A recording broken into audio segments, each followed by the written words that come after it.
Alright, and I have sent them off. So now not only do I get to crop both of them at the start, but we will also have to sync them up. And they are off. Let's see how I am on my delay here. You can already see that this is perfectly cropped, right? Okay, FF starts first. Aha! Now I got a screen I can actually adjust on. So at the start of the run here, both runners will start with the pretty basic stuff for an RPG. You set your battle speed and cursor to memory. And then we already jump in the first couple of battles here. Okay. So we have 3 characters here, and unlike most other RPGs, running away in this game is a little bit different than you would imagine. Oops. Picked the wrong source. Instead of running away from a battle entirely with your whole party, you can run away with one character at a time. The way that works is, like, there's a hidden running away meter in this game that will fill up if you hold L and R, and there we go, that should be a bit better. From there, if it's filled up and the ATB is full of that specific character, you will be able to run away with that character. Now, why is that important? Well, experience is shared in this game, so you wanna, at the start here, we have this nice little girl in our party that is called Question Mark, so she will need to absorb as much experience as she can in order for us to, well, go as quickly as we can through this game.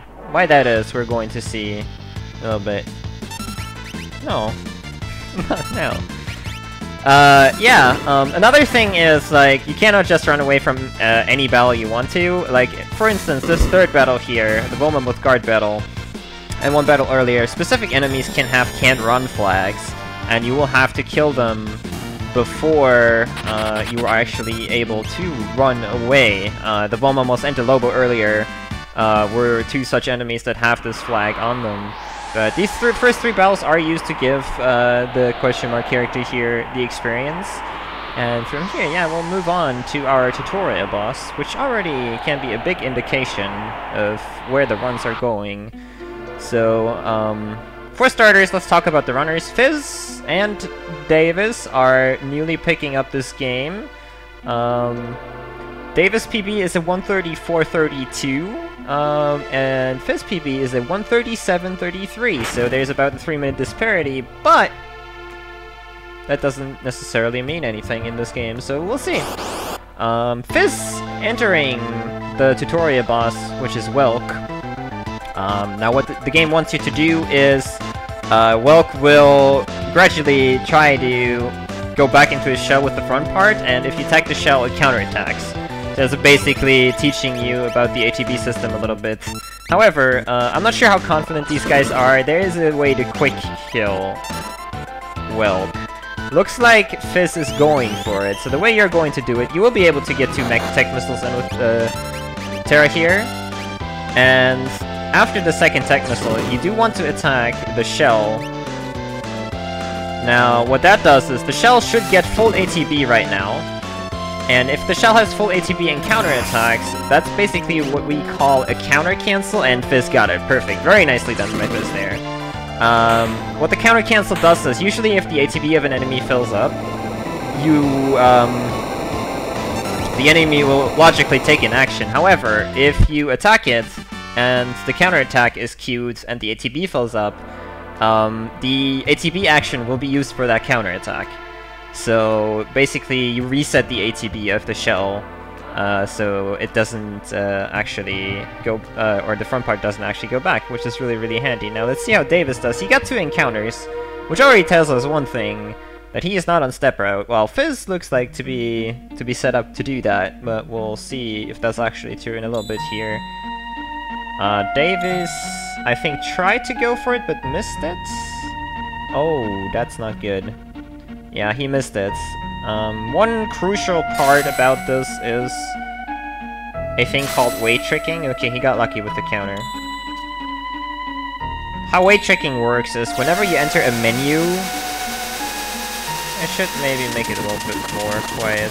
At least that's what OBS tells me, so tell me if that's better. So weight tricking works in a way wherever you enter a menu, all ATB is stopped in a battle. So what you want to do with weight tricking is you want to have an animation of an attack start, like when you see Tech Missile pop up.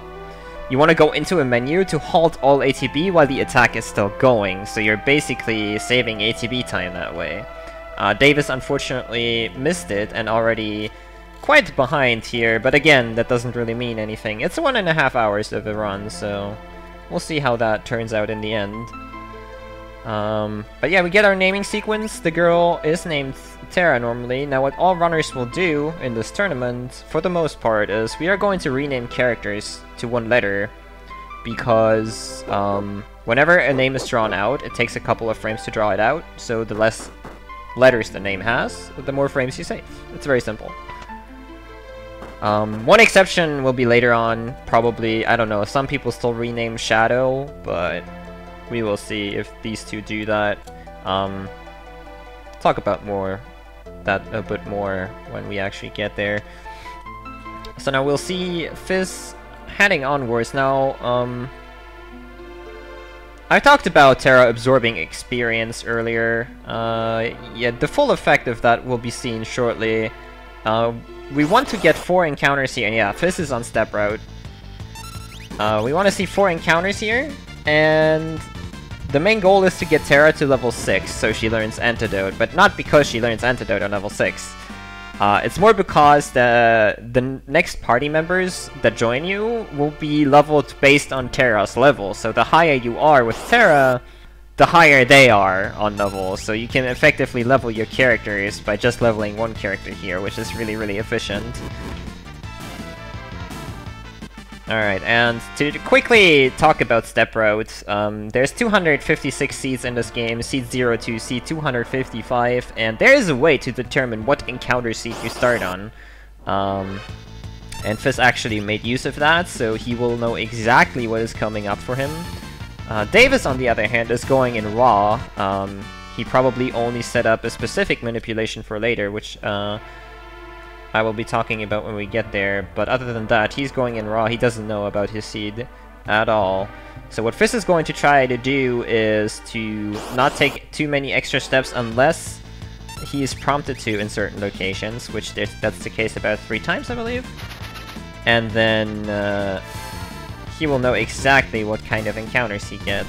Now, whether these encounters are a preemptive, a back attack, or anything else is somewhat frame dependent, so he can't really control that too much. But yeah, Fizz has a pretty good start here. A sub 8 fall is pretty nice.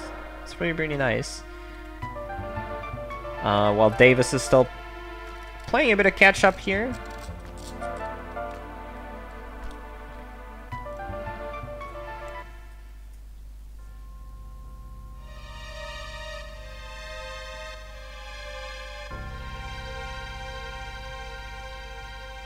He's utilizing the same strategy still. Let's actually see. Maybe he is on step route and just forgot about his threat counter. No, he's not. He's definitely not on step route. Okay, well, that's fair. Neo runners to this game, basically, it's a bit involved to actually decide to go for step route. It does save you quite a bit of time throughout the run. But at the same time, yeah, when you're just learning, it might be better to hold off on it for a little bit, because it is pretty involved, so...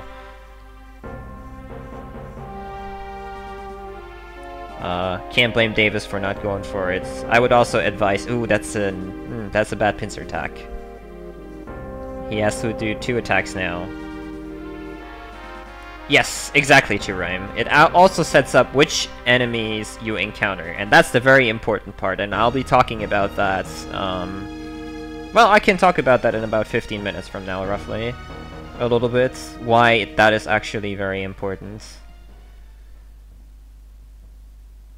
So like, I mean, you can't just, I mean, technically you can control it somewhat, but yeah, the seats have set encounters set for them. So, and the seat we are using is 244, which gives you the most favorable encounters for this specific run. 244 is used across all categories for now, but since No Sketch got somewhat of an overhaul in the past few months, there has been talk about revising the seat step route for that one, but that's still open to debate or like research. Anyways, moving on with the story, we had a little bit of flashback there on FF6 stream, and now we get introduced to the second party member, Locke, which he named L. And here, again, Locke is now level 7 because Terra is level 6. So, very, very important, and that trend will continue with the new party members joining based on the level that your own party has. And we will be making extensive use of that. For now, this is a little bit of a tutorial as well here. We are going to have our first 3-party battle, which is the only one, it's one of the only ones in the game, actually, interestingly enough. We have 2 of them in this category, though. So how this works is you're going to get 3 parties, and you're supposed to switch between all 3 parties and hold off the enemies that are running towards you. If we can help it, we are just going to select the most powerful party, which is this one that FF6 is using right now, because it has Mog in it. And what we're going to try to do is just like get past these guards. Now, FF6 is not going for the fast setup here, which has me a bit worried. I hope he knows what he's doing. You can get by these guards. Whenever they take a step forward and have the step forward animation, you can actually clip past them. What the hell is he doing? My heart can't take this. Oh man, that was crazy. But yeah, all you have to do is to get to the boss and then go into this Marshall fight here. Now what you want to do at the start of the fight, what FF6 didn't do, is hold run away so you can get a slight ATB advantage. But yeah, Marshall has 420 HP and can do very, very bad things like stopping your characters. The main thing we want to do is we want to make sure that, yeah, we get 2 attacks in with Mog really quickly, which he did, which is very nice. And then Mog is the only Moogle we have here that we can actually unequip, and our plan is to try and do that! He got the pike, okay. Whew, that was close. But yeah, he has a Mithril Pike and a Mithril Shield, which is really powerful for the point in the game where we are at right now. And since you can actually equip him, or unequip him, you want to make sure to at least get the Mithril Pike for free. The Mithril Shield is very helpful as well, but not quite as required as the Pike. The Pike is going to make quick kills for bosses later very easy, or doable in the first place, I should say. So that's definitely a thing we want to have. Now, Davis can actually make up a little bit of time here if he handles this a little bit better. Let's see how he's doing on his screen over here. Yeah, he's going for the real setup. Now he's going to try, whenever they step forward, he's clipping past them. Very nice. Now he's going to wait for the last one and then clip past that guy as well.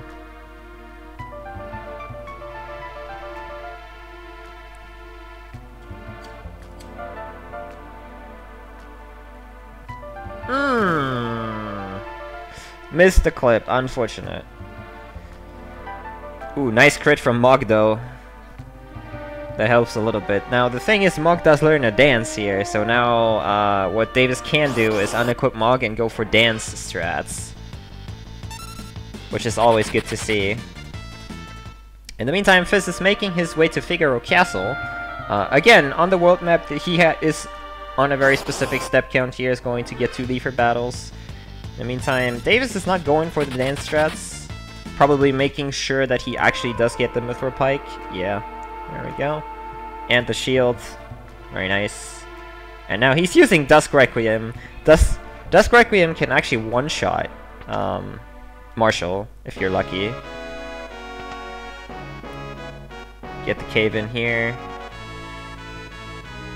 And boom. He died to HP leak. Very nice. Alright, a bit of a rough start for Davis, but that's really... it's not over yet, of course. It's a long run, there's a lot of RNG in this game, so... And if Fizz makes a step route mistake, then the tables could turn relatively quickly here.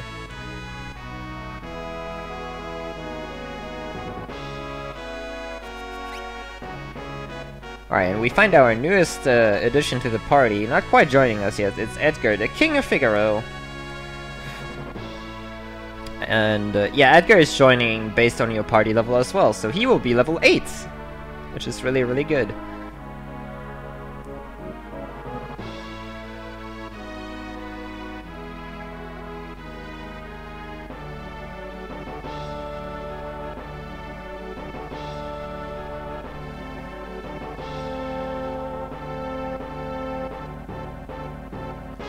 In Figaro, you just have to walk around through a couple cutscenes. Notable for step routing as well is that NPC movement also starts on a set value, so you kind of know how the NPCs move. Now, if you don't move frame perfectly, they will start moving a little bit differently because the value advances every single frame. Is it every frame? I don't even know. It might be every couple frames, I'm not sure, but yeah, if you slack, basically the NPCs will start moving differently, is what I'm trying to say.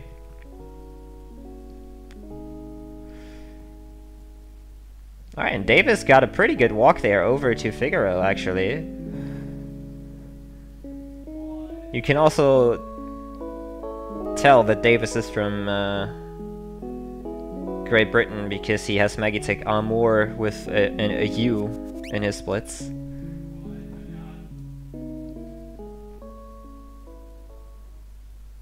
Alright, and yeah, in this flashback here we get to name our next character Sabin, which we won't quite see for the next 15 minutes, but we'll get there, we'll get there.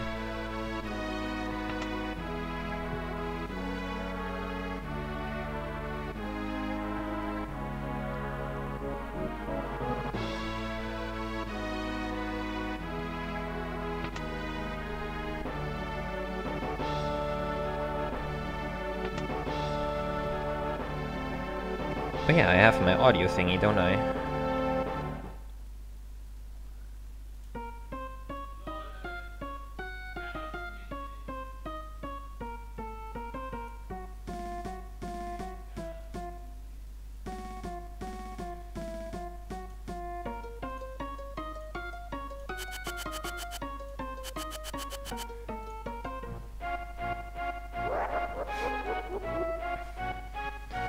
Right, and there's our main antagonist for not only this run, but the game as well. It's Kefka. He's visiting Figaro. He's looking for Terra because, yeah, Terra was controlled by the Empire here, and we are hiding her in Figaro right now, basically. Ooh, and we are getting the staring... Ah, missed the staring contest. So what you can do in this game, actually, what is kind of nifty, you would kind of figure that in order to activate talking to a person, you would actually have to press A when you're next to him. But in reality, you can just hold A and walk towards him, and if you look at him and hold A, it will start the text box, which is really nice and very convenient.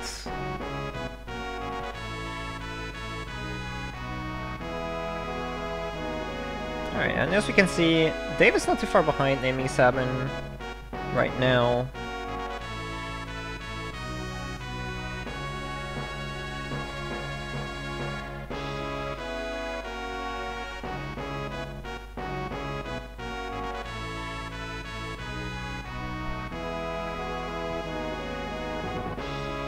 And then we're going to the last batch of cutscenes, and we're all golden to advance.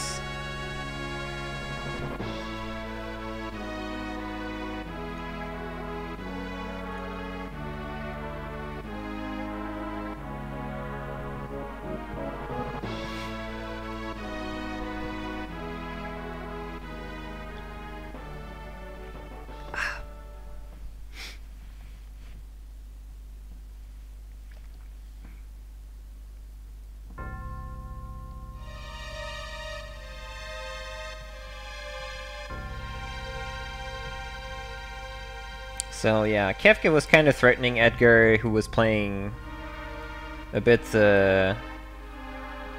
dumb when he didn't tell him about Terra. And now Kefka sets the castle on fire, which is like, okay. Fortunately, Figaro Castle has a certain mechanic to it that can deal with this sort of stuff.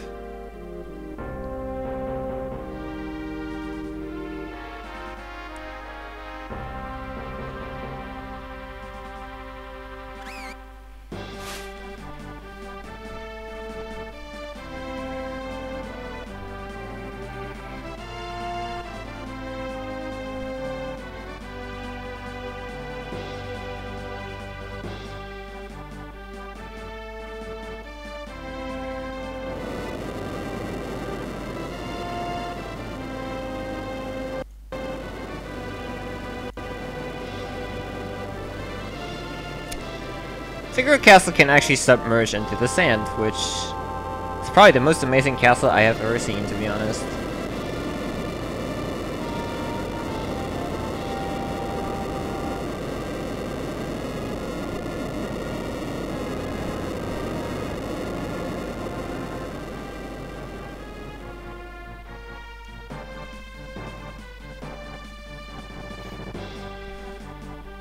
Alright, and FF6 is entering the next quote-unquote boss fight, which is 2 Magitech armors. Now, these guys don't have too much HP and are not really that difficult to handle. What you want to do is, you want to use auto crossbow twice. Ooh, you got 2 tech lasers though. Tech lasers are rough. He should wait trig, or the armor is going to get another turn. But yeah, 2 auto crossbows, and they die. He might get another attack from one of them though. Yeah. Oh well. But yeah, easy enough. Easy enough. Yeah, very good time for FF6 here at 21:30. It's a pretty good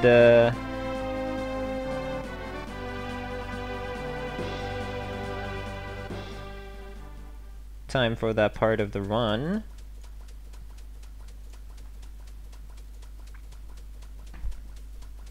Was that a bad person?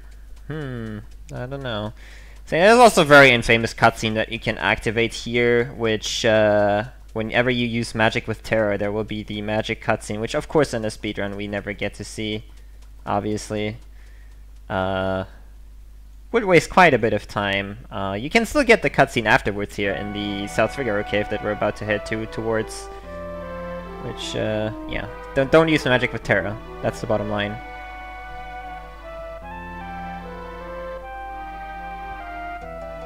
Alright, so, talking more about step routing. So FF6 is going to head to South Figaro now, through this cave here. He's going to get 3 encounters in this cave. Now, why is all of this important? It's already kind of spoiled that eventually Sabin will join our party, and his level, obviously, also based on our party level. So what we want to do is actually, we want to level our characters to level 10, 9, and 8 on our trip until we get Sabin, so that he will join us on level 11. The way we do that, of course, is we do fight random encounters on the way, and if you have a step route, you obviously get to quote-unquote choose the most ideal encounters for that particular purpose. We will still have to run away from a couple of them, but we will see how that goes.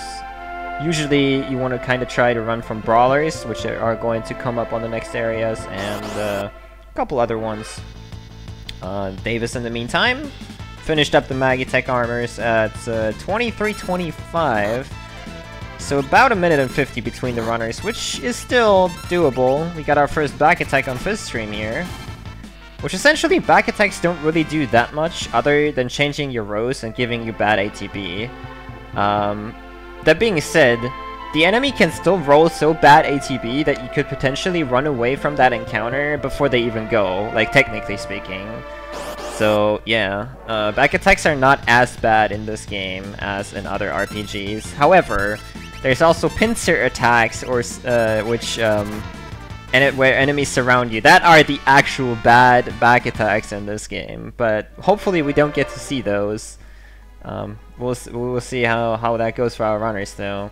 Now another interesting thing on the world map here, FF6 is kind of trying to do it right now, he was trying to walk over specific tiles. There are certain tiles on the world map that do not advance your step counter, which is very, very interesting. Usually, these light blue areas, the surroundings of them, have these tiles where it won't advance your step counter, and that helps us immensely, keeping the encounters in check. So you want to kind of try to hit those whenever you can. Want to know how to ride a chocobo? Sure. Alright, and in South Figaro here, all we have to do is buy a relic called Sprint Shoes, which finally, you saw that we just walked all across the places. Now we can dash, which is really, really nice. Now on Davis' stream, he's going to have a bit more experience management to do than FF6 has. FF6 has a very set way of, because he's step routing, of what encounters he can run away from and what encounters he can fight, so he knows he can like skip these brawlers, guaranteed. Now Davis, on the other hand, he doesn't know what encounters he gets and when. So what he has to do is he's kind of has to pay attention to his actual experience gain and then gauge from there what encounters he wants to fight and maybe what encounters he wants to run away from. Like these Hornets, for instance, on Davis' stream right now give atrocious experience. So ideally you kind of want to skip them, but he doesn't really know whether he can or not, so he's going to kill them anyways. Anyways, moving onwards, we are getting the Atlas armlet that is kind of hidden here on FF6 stream. He forgot to back row his characters, and he's going to give that Atlas armlet to Edgar, which is going to increase his auto crossbow damage by 25%, which is really nifty. Now that's a very nice one. A side attack basically fills up the ATB and runaway meter immediately, so you can just run away. Really, really nice for FF6 there, saving quite a bit of time on that. But yeah, the step route generally, if you see brawlers, you run away from them, and ooh, a back attack for this one. Interesting. The rest of the encounters, for the most part, you actually do want to fight. This one in particular is actually kind of a special encounter, because what FF6 will try to do here is he will try to kill the Tusker last, and hopefully Locke runs away. He didn't quite get it, because he didn't fill up the meter. You want to have Locke run away from one of these big encounters, because Locke doesn't need as much experience as Terra and Edgar do. So you can actually give Edgar and Terra a little bit more experience for this one battle, and then have Locke reach level 9 just naturally, even with running away from that. So there's one more big battle coming up though where he can do that, so he has one more chance.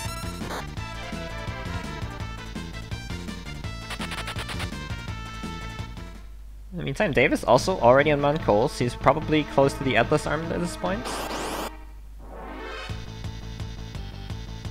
Just entered. Okay. Oh, there's actually 2 more big battles now. What I would like FF6 to see do here during animation, very nice. There, he hold LNR during animations already. There we go. Oh no! He has one more chance. But if you hold LNR during attack animations, that will also increase your runaway meter. So you kind of want to do that even when you enter a battle. Oh, that's a very nifty pincer there. He can fire the left one and then auto crossbow the right ones. Alright, there we go. Yeah. It's a bit of a time waste, but alright. Shouldn't be too much of an issue. Okay, and he should get his big encounter soon here. Alright, last chance, my friends. Hold LMR. Dang. You also want to kind of finish with fire instead of auto crossbow, because fire has a bit of a longer animation. So that increases the chance of Locke running away a little bit. Please run away. Okay, he got lucky that the Trillium actually didn't die. Alright. Trilliums are a bit of a bad enemy. As you can see, they can poison you, and if that happens, well, we did learn Antidote, so that's our only way to cure poison, unfortunately, though, so we will have to waste the time in the menu to actually use that, and then, yeah. We'll have to bleed the MP there as well. Now he's allowed to actually run away from 2 packs of Trilliums. Ideally you want to get that in a preemptive. Ooh, another Bane Touch. Ugh. Yeah, and getting bad damage rolls. That's not very nice.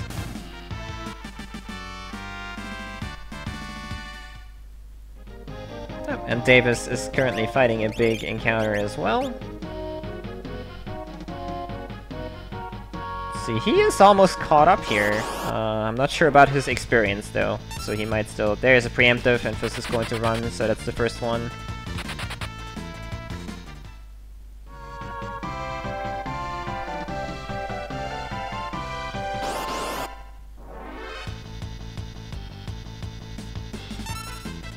He's just deciding to run from this one as well. I think he has 2 more coming up though. Oh, and Davis is getting another big encounter here.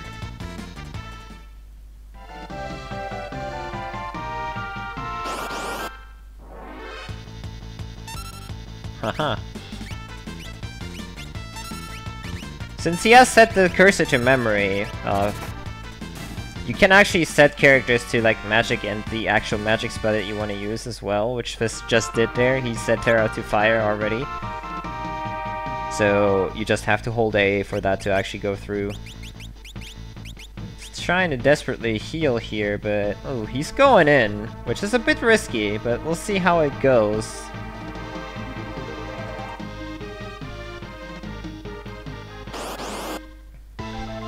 So yeah, this is our next boss fight, Vargas. Now Vargas has these 2 Ipus with him that block attacks for him until you defeat them. This is not good. Edgar is very low. 1 fire and auto crossbow takes care of them. Oh my god, this is going to be bad for Fizz. He needs to heal. He needs to heal before bad things happen. No, Fizz, no! Heal! No. This is going to be bad, folks. This is going to be bad. Yep. Vargas will always do Gale Cut at that point, and that does like about 50 damage. Now, he hasn't lost yet, but we need a miracle! Mirage, go! Go!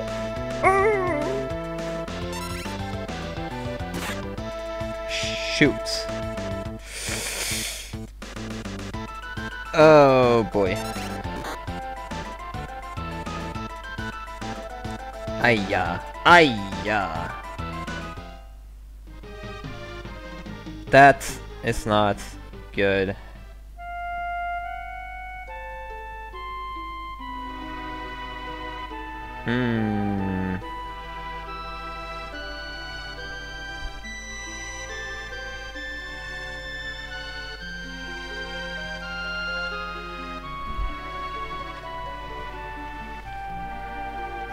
In the meantime, Davis on the Vargas fight as well. That is unfortunate. Now, it's of course Fizz's call whether he wants to forfeit this because he has to start over completely, or whether he actually wants to do that. Okay, let me switch the audio.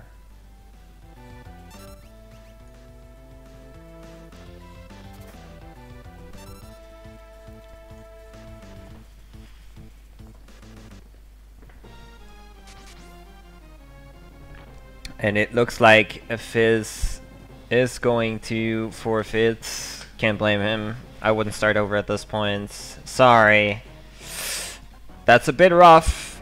Did get hit quite a few times in the random encounters, but yeah. Unfortunate. Now, that means though that Davis still has to finish the run. Otherwise, if both runners forfeit, I don't even know what happens then. But we'll see. We will see. So Davis still has to go through this run, still has to finish up. With a 34-20 for Vargas.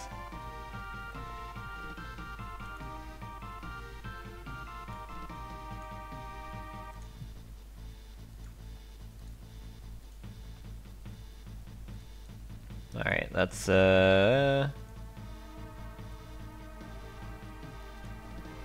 take out Fizz here. I'm sorry, dude, again.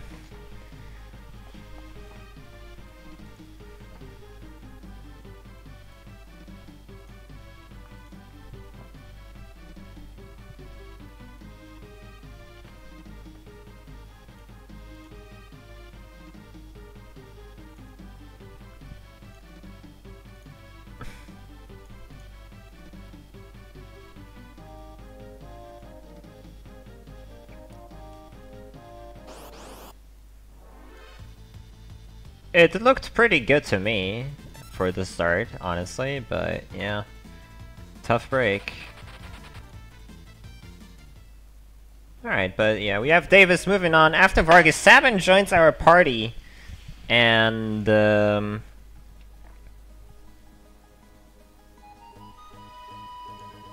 should try to boost the audio.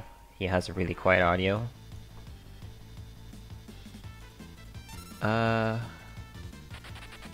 Gain, right? Yeah.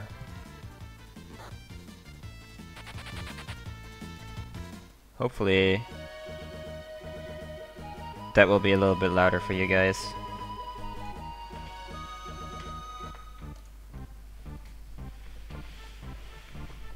Okay, so we got Sabin level 11, which Sabin has special abilities called Blitz, which I kind of skimmed over because of Fizz unfortunately dying there. How blitzes work, they are basically, so if you do certain inputs, you can activate one of these blitz techniques, and the higher level he is, the more blitzes he comes with, obviously, and we want him on level 11, so he comes with quite a few learned already. We saw the basic one, Pummel, which is a physical attack, obviously, but some of the blitzes are also considered magic attacks, and we will make use of one of them very shortly.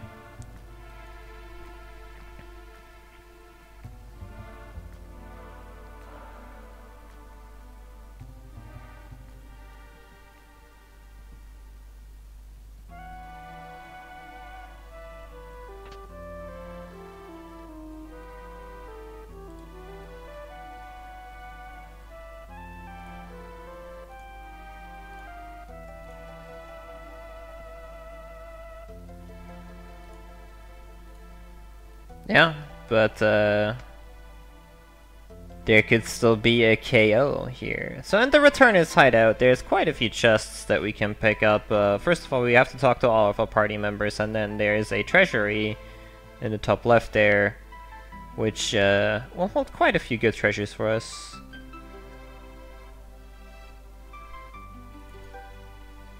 Including a very rare Phoenix Down, which is very hard to come by in this starting 1.5 hours.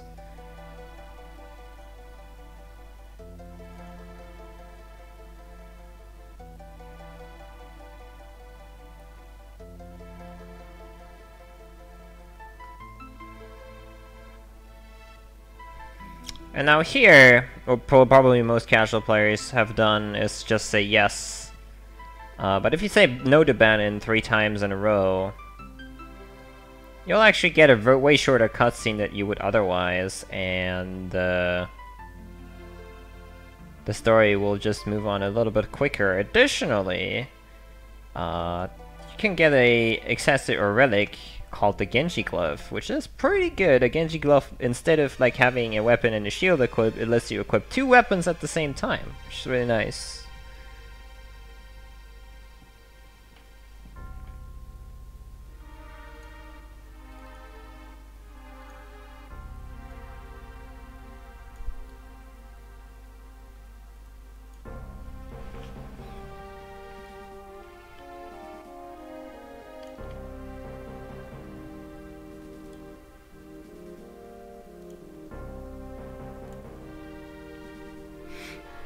So now, Locke left for South Figaro because the Empire invaded there, and we are going to be heading towards Narshe, where we started the run with the rest of the party, to talk over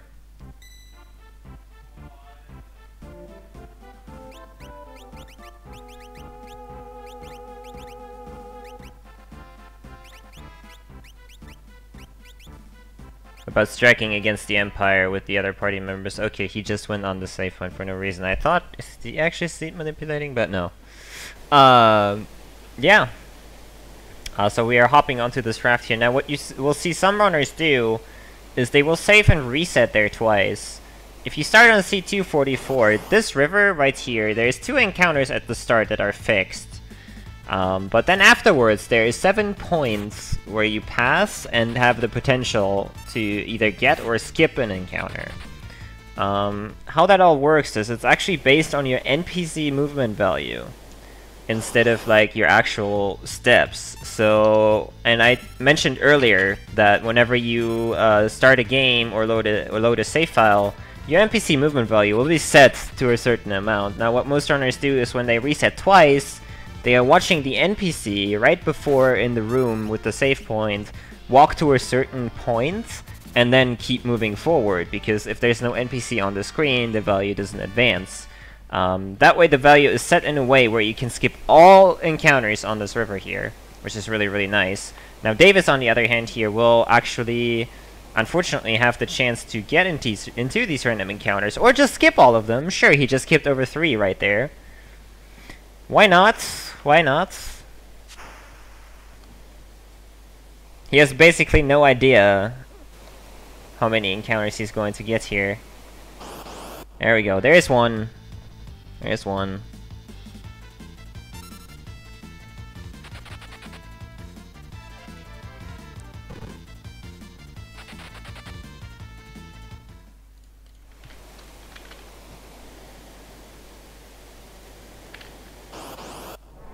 There's 2.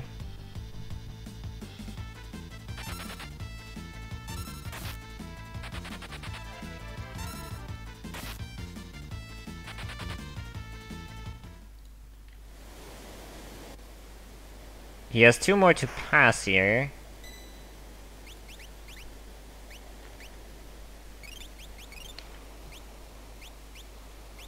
Oops. Whee. There we go. He's taking a safety save before the boss, which is a very smart move.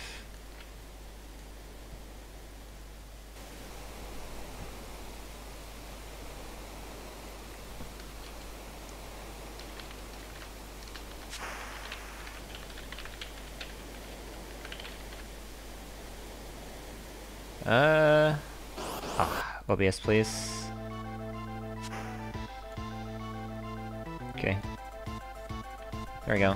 Good enough. Alright, but at the end of the river we have this boss that you might know.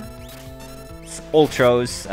Let's see if Davis goes for the quick kill here.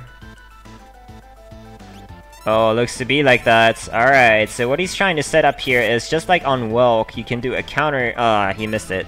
You can do a counter cancel strat. Ultros has scripted attacks, which, if you do it just right at the start here and have a good weight trick on the Edgar fight there, you can make him... Ooh, that's unfortunate. But yeah, you can basically counter cancel his delicious morsel right there, and he will just skip over that turn. Now, he is actually in kind of an unfortunate spot here. He needs to back row Bannon, or it's all Ogre. Or get a crit would be nice too. Ultra's third scripted turn. Oh god, he got lucky. Okay. Ultras was about to tentacle the whole party, and if Bannon is in the front row, I think that just flat out kills him. I'm not 100% on that because I haven't seen that in forever, but that's definitely dangerous territory right there. Calculated. And yeah, it's a 43-45 Ultros kill, so that is pretty nifty. He actually saved a minute on his PB. That was a pretty decent river for him then. So he'll be moving onwards to a very interesting part of the game. Kind of unprecedented in the time it came out. You actually get to choose who you want to play as. Like there's 3 different scenarios here, and we're going to start out with Sabin's scenario, which is the longest one. Mainly... because we can get an item called Smoke Bombs in this scenario, which will make you run away from battle immediately, no matter where you are. Even if you get pincered, you can run away with those, so... and inventory is shared between parties, of course, so once you get them, you keep them.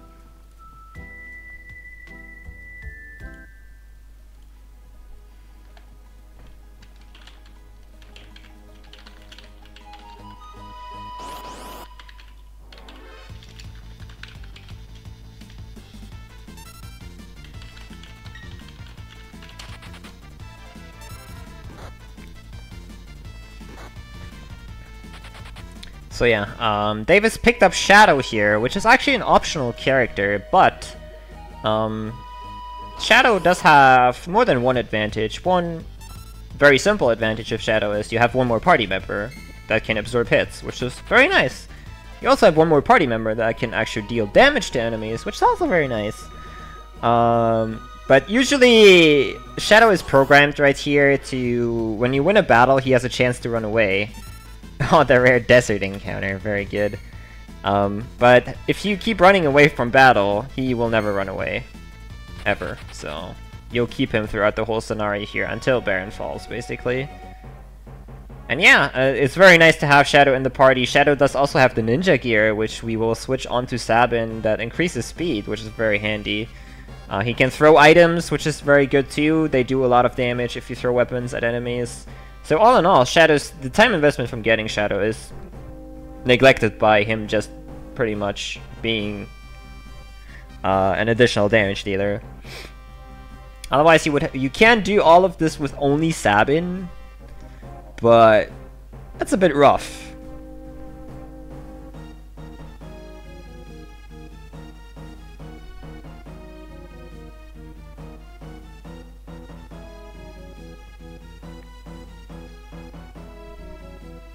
So yeah, we are passing by this Imperial base right before Doma here. And they are currently having Doma under siege. Trying to climb the walls and falling down. My personal favorite is the guard on the soldier on the right there. But yeah, it's hopeless. They are falling down the walls. But wait.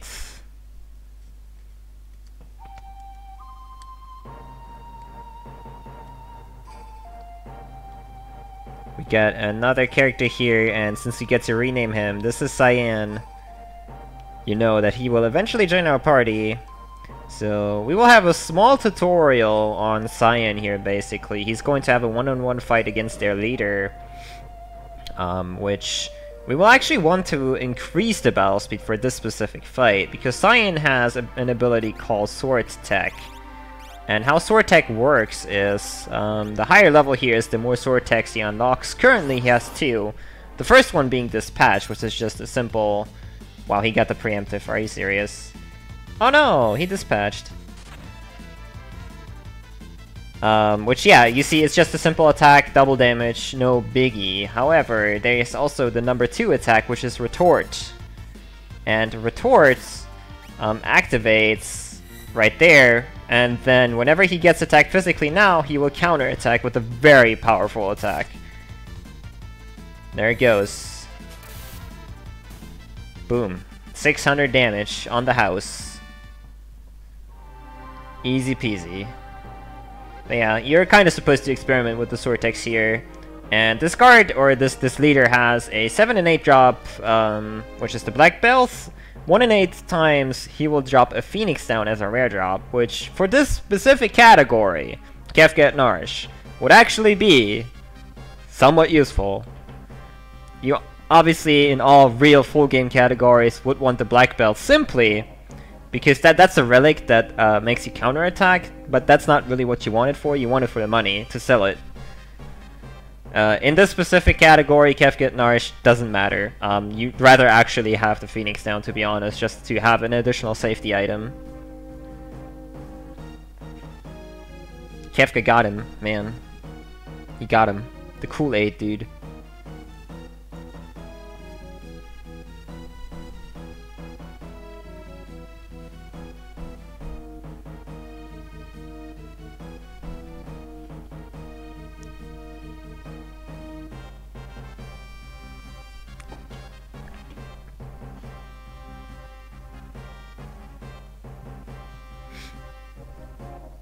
But, I mean, Davis does have to come into the goal as well. So there's that.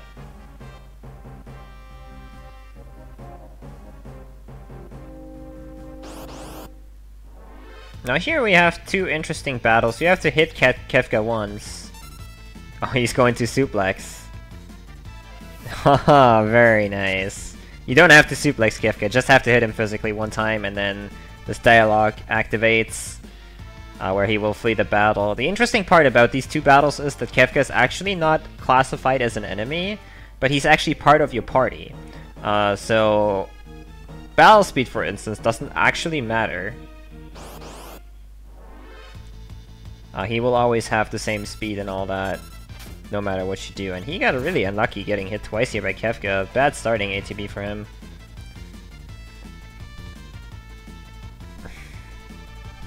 And we're about to see the first big plus of Shadow.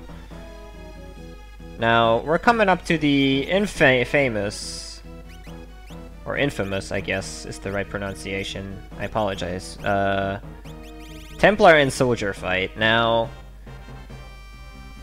if you want to do this battle with Sabin alone, you need the black belt. That's the first thing. Ooh, very nice preemptive there. But these guys, even if they die, they still have a chance to do a final counter attack. So even if you do kill them, they can still counter. And if you die then, well, then it's game over. So like fighting this with Sabin alone is a nightmare. Having Shadow in the party, obviously, as you can see, speeds us up by quite a bit. Especially getting the preemptive is a very nice speed up for this battle, because you can just go right out the gate. Can't get bad ATB luck on the enemies going before you. So that was very good for Davis, actually. Very nice there. Now, Kefka put something into the river here, and, well, it's not gonna end so well for the Kingdom of Doma.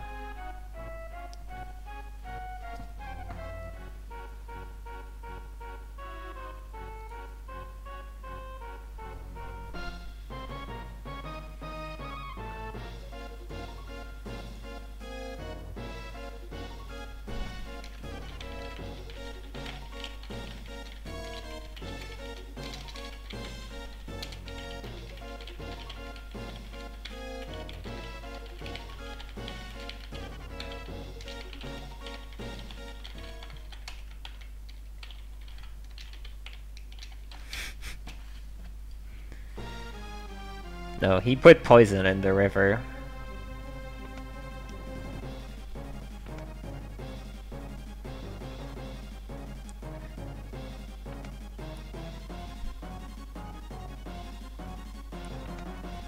I don't quite understand how this poison works either. Like, I mean, you would assume that the people don't drink that water all at the same time, right? So it's kind of gotta operate through fumes, but at the same time, why does cyan? I don't understand. I don't get it, but it works, I guess.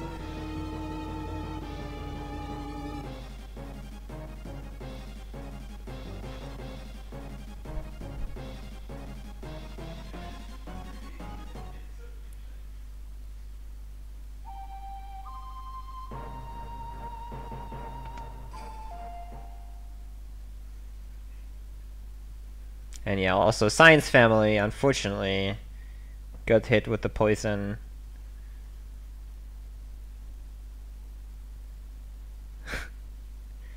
Tea time, maybe.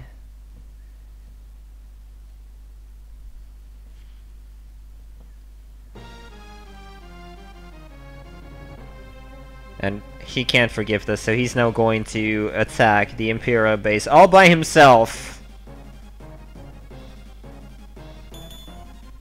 Fortunately, we catch him, and we're going to help him. Now, there's going to be 3 battles here, where Cyan is technically in your party, but you can't control him. Now, how Cyan operates, he will choose randomly between a physical attack and his dispatch skill. You want to only see him physically attack, because dispatch is actually a waste of time. Additionally, Cyan, for these battles, does have a black belt equipped, which lore-wise makes great sense, because he got that from the leader. But yeah, he basically has a 50% chance to counterattack every time he gets attacked. Which would be more than ideal, to be fair. There's Dispatch, which is a bit of a time waste. Oh well.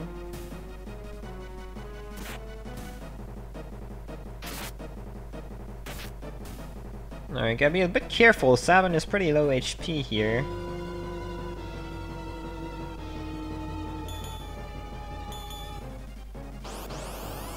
Fizz died on Vargas. Gelkad's both killed Edgar and Terra. Okay, yeah, with the Dispatch, you kind of want to anticipate or wait what Cyan does in this battle here specifically. Ooh. Savin got actually killed off. He's not gonna die, I hope. But that's not good. That's one character that will be missing for the next couple battles. You kind of want to wait with what Cyan does in that battle and then react accordingly. There's a couple scenarios where Cyan attacks the leader or Cyan kills one of the soldiers, and depending on what happens there, you kind of want to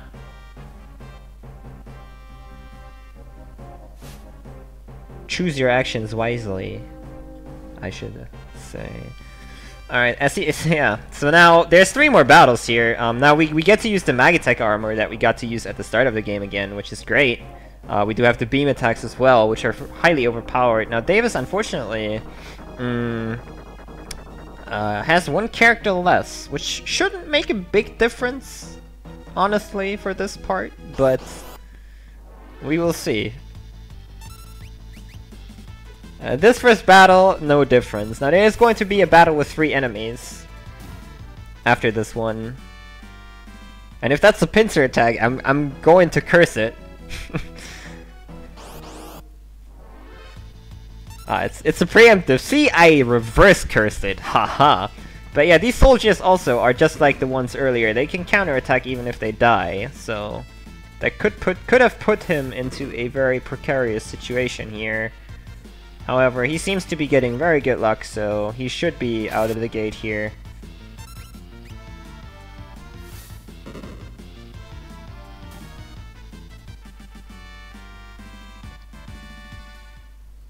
There's only 1 more battle left, and that is against 2 Magitech armors. Which, we have 2 characters, so that shouldn't be too big of an issue, right? Also switching up the beam attacks, very nice, very nice.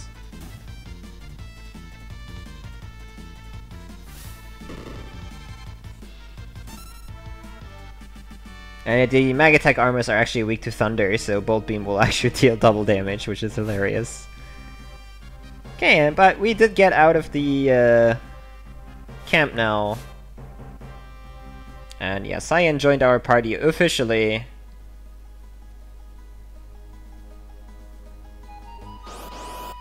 Ooh. Beaker, Stray Cat, Grasshopper. Yeah, that's another thing. Davis doesn't know when he gets encounters. There were 2 tiles there that he's tried to go over. He only hit 1 of them that don't advance your step count. But yeah, depending on the formations you get in general, there's going to be one specific part of this or 1 area in the game a little bit later that actually operates on what encounter formations you have gotten before you enter that area. So we'll see how that goes. But he's now entering the Phantom Forest, which can be a quite dangerous area. Ooh, he's actually really low on HP. Fortunately, he does get a free heal here. Yeah, Davis does know that Fizz gave up, so he's just finishing it out. But it's a speedrun, not a slow run. Ooh, the 5 encounter. Now, depending on how many enemies are in the enemy encounter formation, the harder it is to run away. So the more enemies, the harder it is to run. 5 obviously being a very bad number for you, as you can see. You kind of want to have formations with 1 or 2 enemies only. Oh, double step.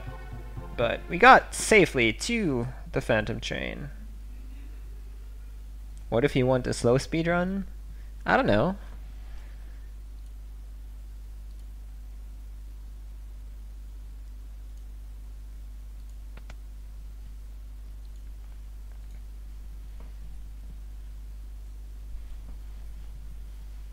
So this is another place where having Shadow in the party is a really good thing, because there's a lot of enemies here that deal quite a few, quite the amount of damage.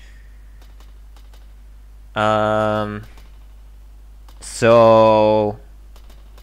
having an additional party member to get hit by stuff is definitely very, very beneficial. Ooh, nice side attack there.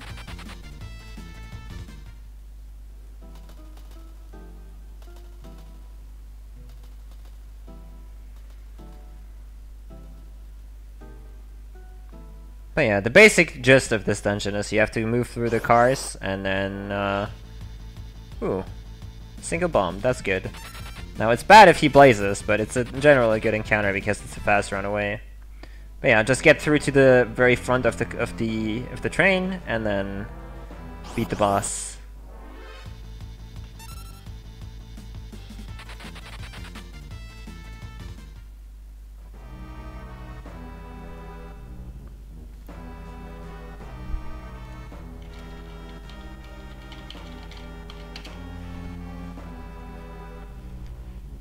There's nowhere to run, nowhere to hide. Is Gaw used much in this speedrun? You could use Gaw, but you're not going to. I'll explain why when we get there.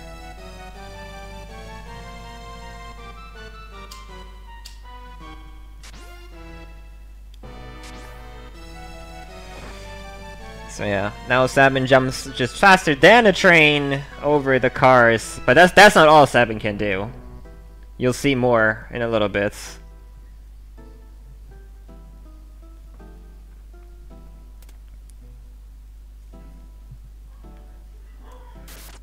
Fortunately, we have this amazing switch here that detaches the cars and gets rid of the ghosts that were following us, and fortunately, that same switch will actually open the entrance here as well. How very convenient. Nice preemptive. He's getting pretty decent preemptive luck this run.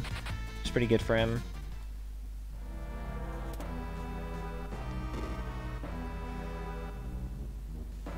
Alrighty.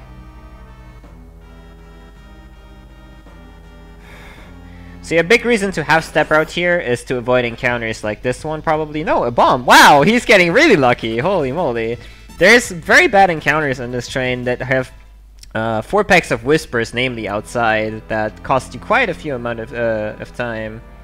Picking up the earrings here, by the way, is very important. But yeah, the step route is designed to give you 1 or 2 packs of encounters. There is some 3 packs you can't avoid. This is a very bad encounter. 3 bombs, one of them will surely blaze, yeah. And you can see blaze is a pretty powerful spell. But yeah, since he's not on step route, he's still getting a pretty good train for no step route, to be fair. Nice oh wow. Crazy. Okay, that was really good for Davis, honestly. I assume he's not going to get another encounter. That was a really good train.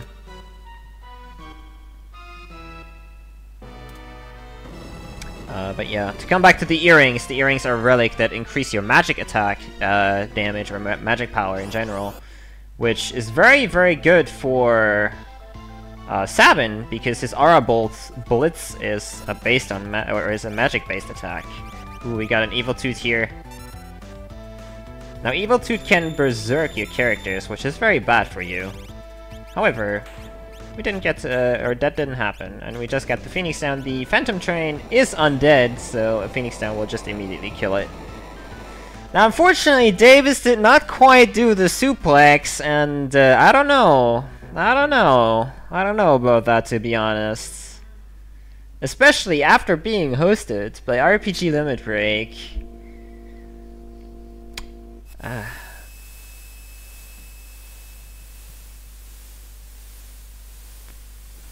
I don't know about that. Thank you very much, guys, for the hosts. We had an unfortunate forfeit from Fizz, who died to Vargas. Very unfortunate circumstances that led to the death. So now we have Davis, who is still running in this race. trying to finish it out. And he is on PB pace currently, so that's very good for him. 10 seconds ahead. Like I said, that was a really good train, actually.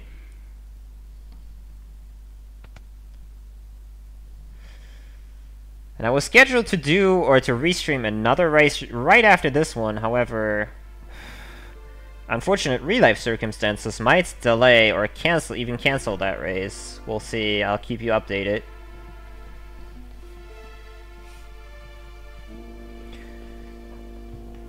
How does it feel to be a part of hosting the tournaments? Feels bad, man. I'll leave it at that. No, it's great, of course. We're all having fun. I hope the runners have fun. I know I'm having fun.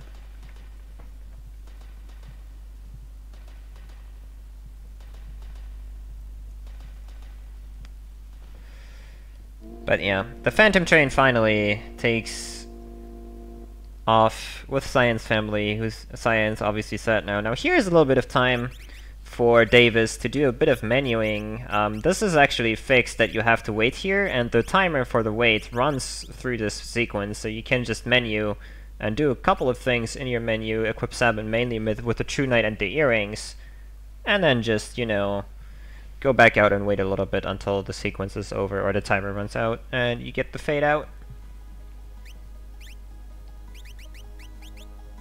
Okay, so yeah, he did another menu there on Cyan, and unequipped him completely, and why he did that we're going to see in a little bit here. He did get a Grasshopper encounter here. Oh, that... I thought that would kill Cyan, unfortunately it didn't. That would have been the fastest way to finish that fight, but oh well.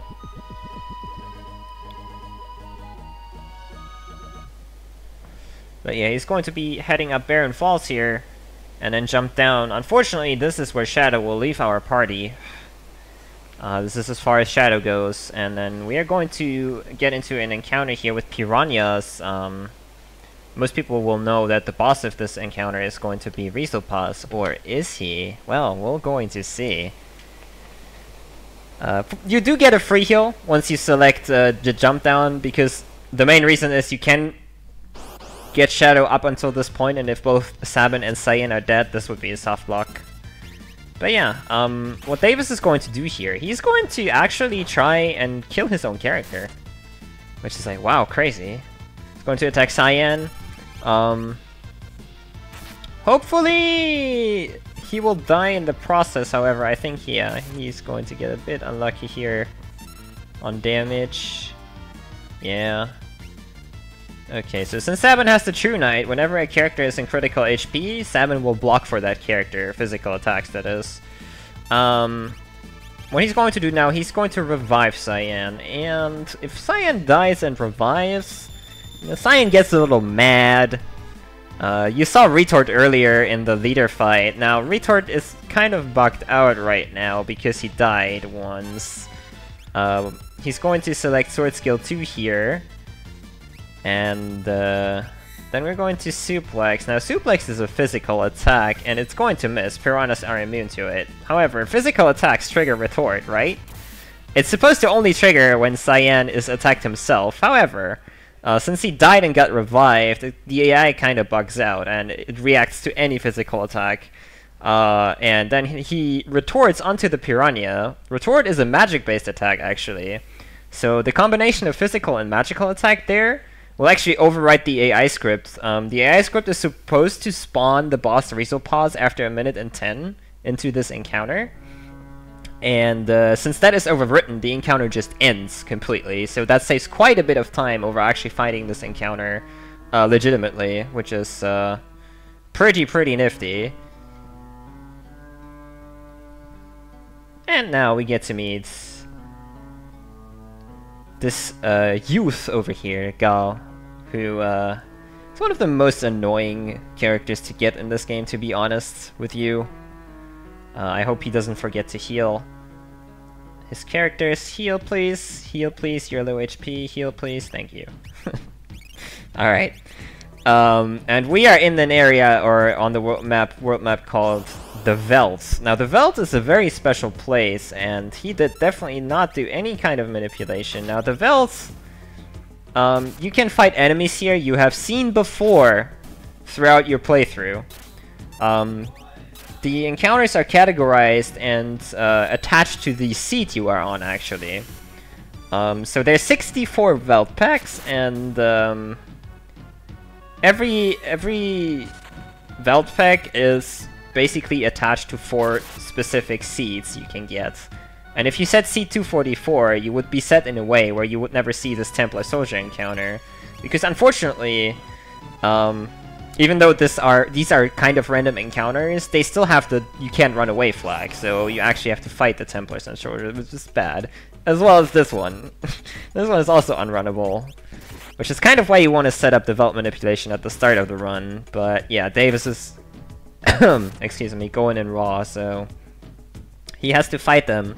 And the actual very bad part about this is that there's a 5 in 8 chance that Gaul will appear after these battles, and since if you don't have the Giant Meat to actually recruit him in the party, well, you gotta hit him, and he runs away, so that's a bit more time lost right there. Hello! Yeah! He's hungry. He's hungry. I'm sorry, bro. I'll see you in 2 encounters, probably.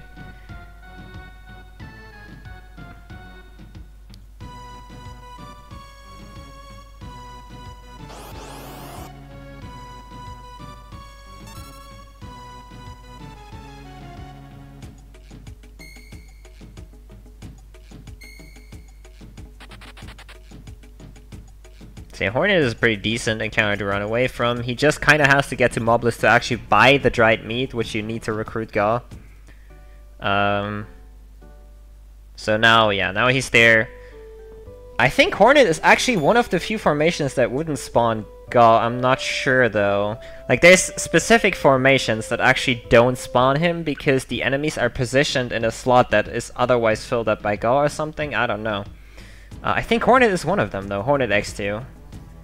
I'm not quite 100% on that, though, since, like, if you use Step Route, you will never run into this problem. Ooh, two Tuskers is not too bad, I guess. Let's see. Additionally, you can spawn Go in a backside side attack. Or a pincer, obviously. And when the character is dead in your party, you can also not spawn Gaul. But there he is! Alright, that's pretty decent luck, honestly. Like I said, 5 in 8 chance to spawn.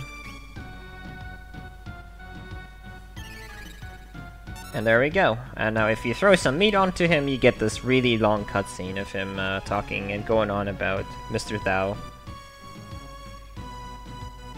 Is this a hard run if you don't know all the little skips, glitches? Not really. You don't have to do all the little, you know, like the retort glitch that we saw in the waterfall. You don't have to do that. Those are a bit more involved strats. They're not hard to learn either, but like if you don't want to do like all that stuff, you don't have to.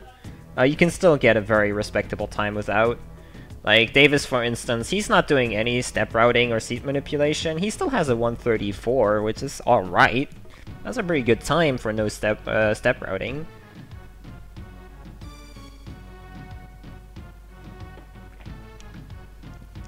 So yeah, earlier, well, it's going to be explained how Gaul works. So Gaul is basically not like any other character in the game that has a normal fight command. His command is Rage.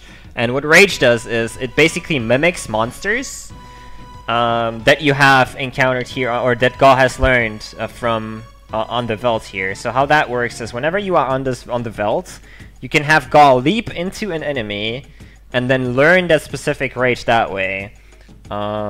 Now, one person asked earlier whether Gaul is used in a speedrun. In order for Gaul to be useful, you would actually have to learn specific Rages, which would take a lot of time. First of all, to set up that you actually get the encounter you want, and then getting Gaul back.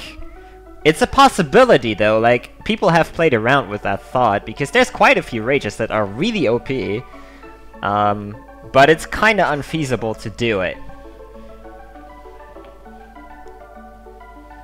Just don't get caught up in the Welk, yeah. It's not hard. It's not hard. Like, it's very friendly. Very beginner friendly. I've seen a lot of people pick this game up really quickly. And getting really good times as well, so... If you're interested... Oh yeah, Kappa, by the way. I'm sorry. Yeah, Ghost is also a very good rage, actually. I used that one in a glitchless run. It was pretty fun. Anyways, once you get Gaul, you can actually advance or continue the story. He tells you he has a shiny thing. You can't run from that armor, I'm sorry.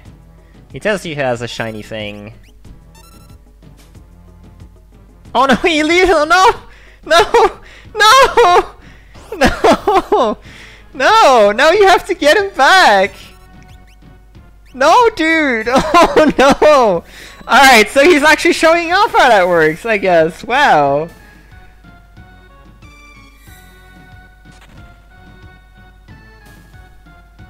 Oh no. So yeah, if you leap into an enemy, you learn that specific rage, which now he knows Magitech armor. But now he has to get him back as well, which is like, oh no. But this is basically what it would look like if you would try to make Gaul useful in a speedrun. This is basically what you would do. Fortunately, you don't have to feed him meat every time he pops up. He will just join whenever you did it the first time. You're good. Let's travel together. But yeah, from here we are going to enter one of the most dangerous parts of the game, actually. The Serpent Trench, which will have 4 encounters. And even if you step route, those encounters are not set by the step route, but by the frame you actually jump into the Serpent Trench. So yeah. Every encounter we get, there's 2 different formations we could get, and whether it is a preemptive, a side attack, a back attack, or a pincer attack is all frame based. So what you do is just like, you jump in and bless RNG. These encounters that we're going to see here are also particularly hard to run away from, so every time you get a preemptive attack, it saves you a huge amount of time.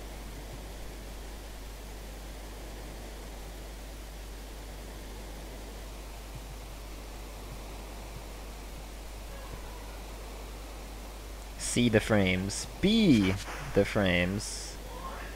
Fizz had an unfortunate death to Vargas and forfeit the race.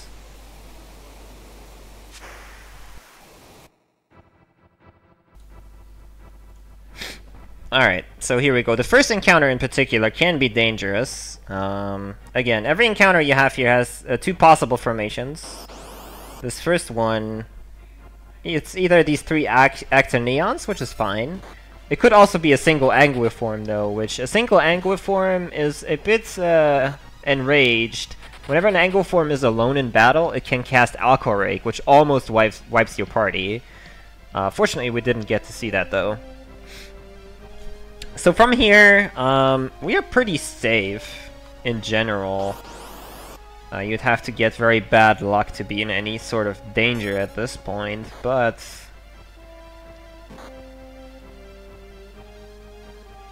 yeah, as you can see, it's really hard to run here.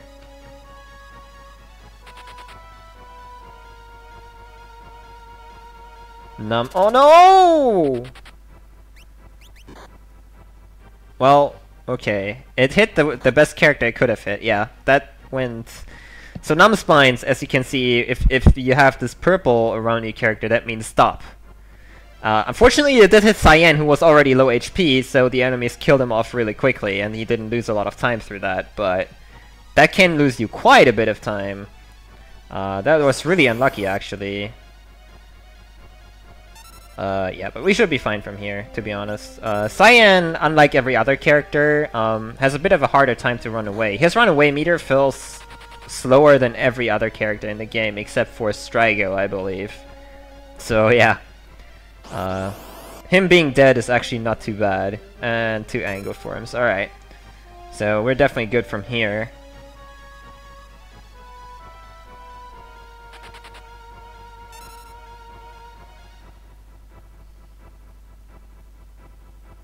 Angle forms also, even though it's just 2, I mean, I talked about how less enemies mean that you can run away faster. Angle forms are really hard to run away from in general, for some odd reason.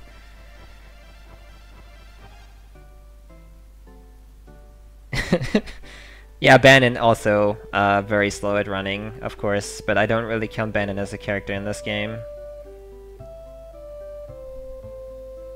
Okay, so, once we hit Nikia, we get to buy 1 Mithril Pike, which is basically more or less a safety pickup, rather than anything else, and we finally get to buy the promised smoke bombs, which let you run away from the battle immediately. No matter whether you are getting pincered or not, you can just run. Now the Mithril Pike we will be putting on Edgar, which will boost his damage quite a bit. He'll be using 2 Mithril Pikes once we get back to him, but yeah, with that, Sabin's scenario is over.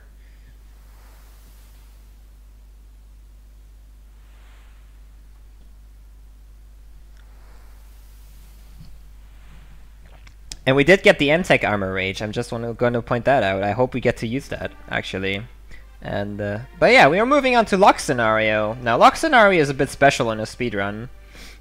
Because usually what you're supposed to do here is you're supposed to steal clothes from people around town, like go all the way around and recruit sellers and all that stuff, which takes forever. If you're interested in that sort of nonsense, you can watch glitchless runs, but fortunately, this game has 1 or 2 quirks to it. Like, one of them is being able to clip through NPCs, which very handy. If you open the menu and close it, and you're close enough to a moving NPC, you can actually clip through the NPC itself. So all this nonsense that I just talked about, we can just skip over it entirely. No problem.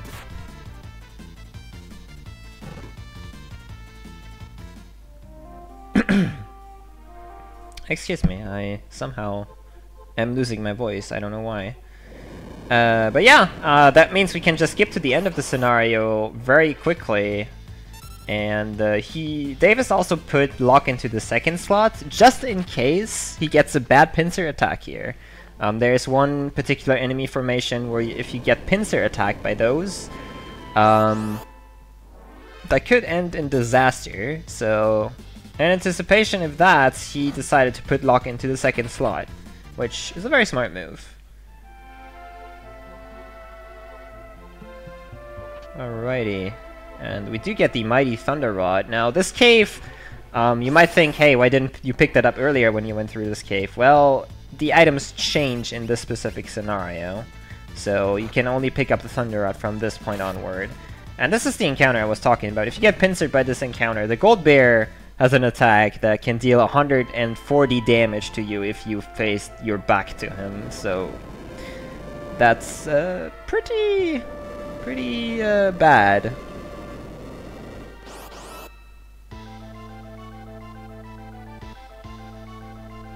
Alright, and now we have somebody talk, we don't quite know who, but yeah, this is Tunnel Armor, and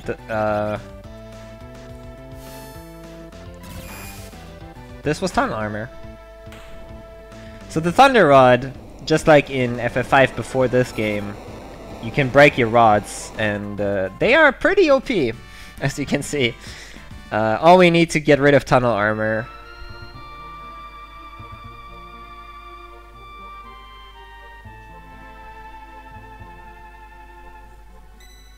And with that, we have one more scenario left, which is Terra Scenario. Now we have the River Part 2, which actually has, again, there's 3 encounters here. I think the first one is forced, I want to say, but then there's 2 more that you can potentially skip or not. Again, depends on your NPC movement value. He got the first one. You could technically reset on the mock screen and actually avoid this, but I think all people really rather like to play the odds, because resetting does take quite a while. He got all encounters. Oh well. He's got enough smoke bombs to handle the rest of the scenario. This is not a particularly long scenario. But again, you still have Bannon in the party, and if Bannon dies, it's still game over, so you gotta be a bit careful with that.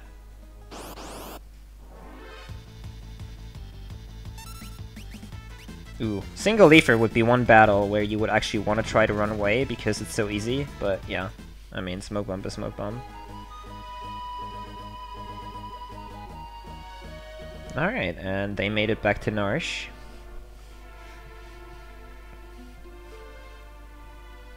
Now we just gotta get back through the secret entrance that Locke showed us earlier.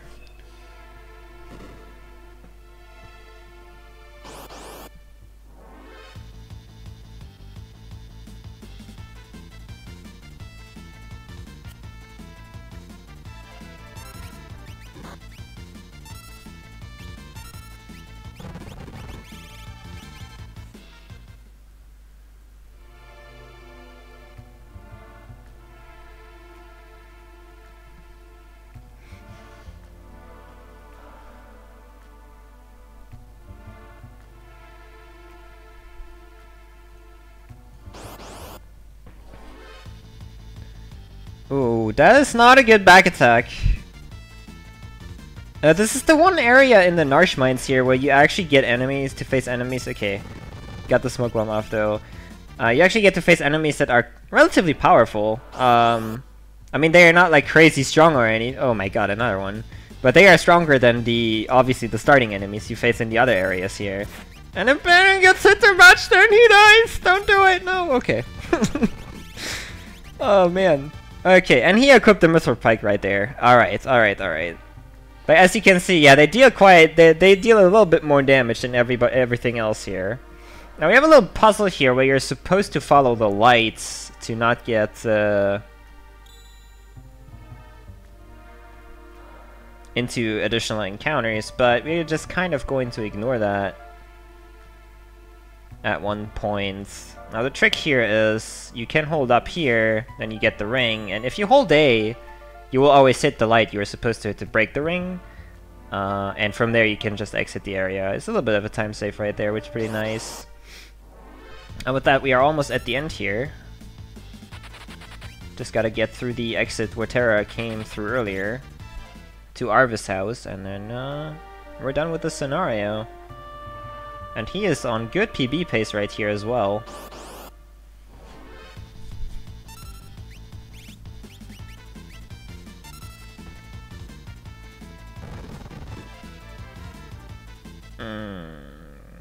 Using a smoke bomb in a side attack is not very efficient, but hey.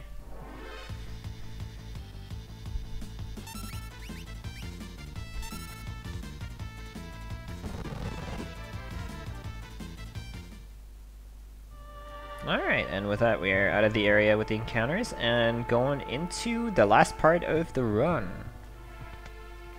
So now, after you've done all 3 scenarios, it doesn't matter in what order you do them in. It will automatically end up in the same cutscene, which is going to be after this fade out here, once the scenario is over. And all the party members are going to meet up again.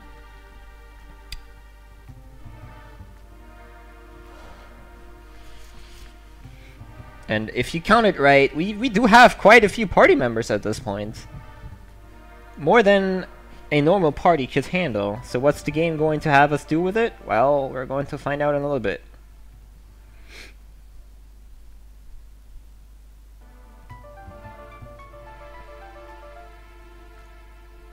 So yeah, now they're all going to meet up again, and we're finding out that the Empire, even though they are supposed to be neutral towards Narshe, they are going to try and invade because Narshe has the Esper here that we saw at the start of the game.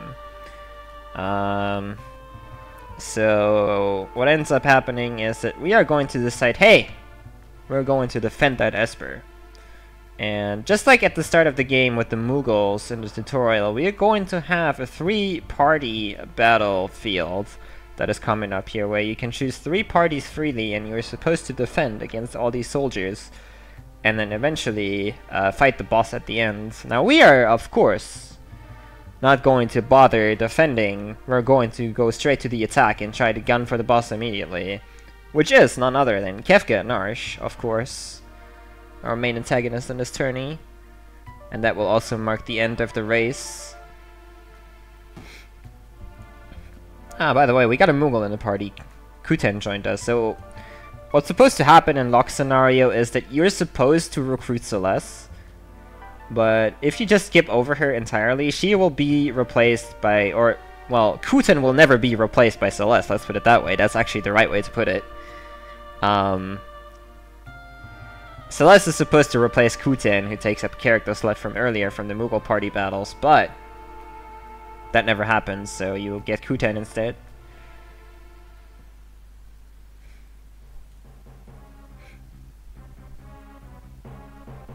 But yeah, for this three-party battle, we are obviously going to choose the 4 strongest characters we have to just rush the boss, which is going to end up being Edgar, Sabin, Cyan, and Gao.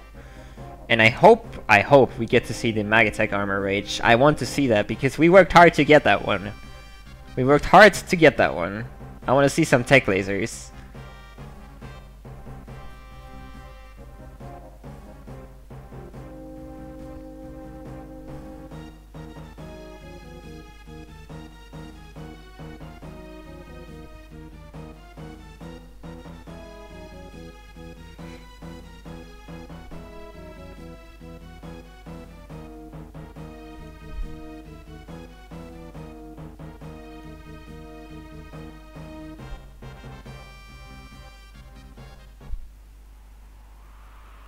He's going to save. Smart play. Smart play. You can save here. It obviously takes a little bit of time, but it's definitely better. Better be safe than sorry.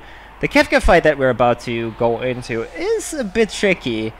But we'll get there when we get there. So yeah, now the middle party is going to consist of the 4 strongest characters, as you can see, and the other 2 parties don't really matter too much. So how Kefka works, Kefka's AI script basically gives him 3 different choices of what he can do in turn 1, 2, and 3.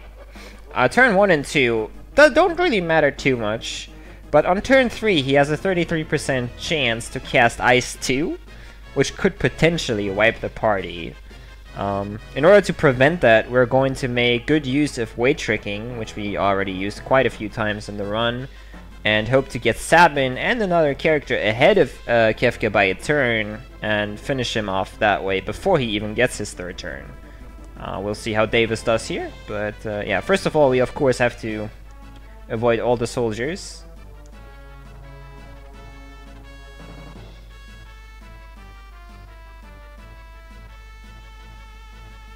And now... I blame Silver for this! I still blame Silver for this. He's not using Magatech armor! No!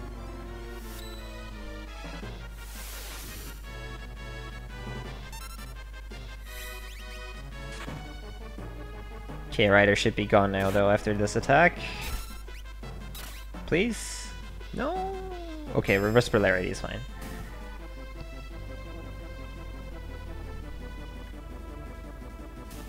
Alright, alright. And he gets to heal up too. I want to see Magatech armor, Davis, come on! Tech Laser is pretty strong. Alright, here we go. So, again, we're going to try to get Sabin 1 turn ahead of Kefka. Kefka will get his first turn here. No! Uh-oh. Oh boy. Oh boy. That's gonna be tough. Oh, and he missed the blitz input. No! Oh boy. So yeah, we have to hope that turn 3 is not gonna be bad.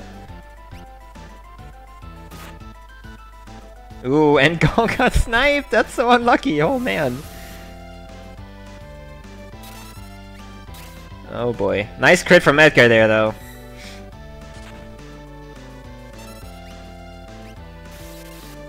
Okay, we got Bolt on turn 3. We're fine. This is fine. This is fine.